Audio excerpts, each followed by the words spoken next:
ଦେଖନ୍ତୁ ମଧ୍ୟପ୍ରାଚ୍ୟରେ ଯେଉଁ ପ୍ରକାର ଯୁଦ୍ଧର ପରିସ୍ଥିତି ଦେଖାଦେଇଛି, ଯୁଦ୍ଧ କାରଣରୁ ତେଲ ସଂକଟ ସାରା ବିଶ୍ୱରେ ଦେଖାଦେଇଛି ଏବଂ ପାଖାପାଖି 3 ମାସ ଧରିକି ଯୁଦ୍ଧ ଚାଲିଲାଣି।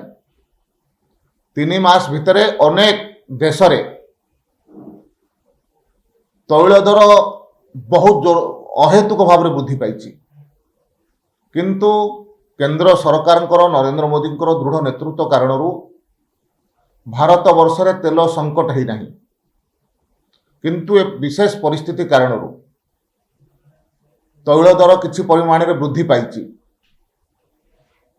ଏହା ଗୋଟେ ପ୍ରକାର ତାତ୍କାଳିକ ବୋଲି କୁହାଯାଇପାରେ, କିନ୍ତୁ ଯେଉଁ ବିଜୁ ଜନତା ଦଳ ଏ କଥା ଉଠାଉଛି ଭାଟ କମେଇବା ପାଇଁ, ମୁଁ ସେଇ ବିଜୁ ଜନତା ଦଳକୁ ମନେ ପକାଇ ଦେଉଛି।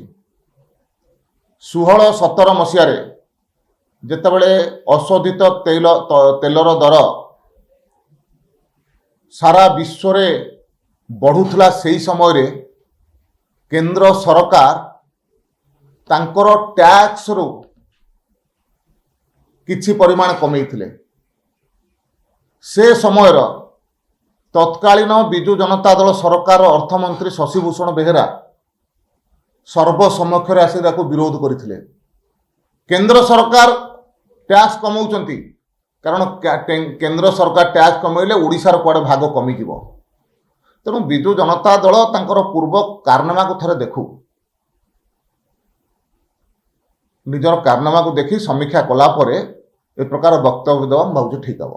ଦେଖନ୍ତୁ, ସେ ଦଳ ବର୍ତ୍ତମାନ ଗୃହଯୁଦ୍ଧ କାରଣରୁ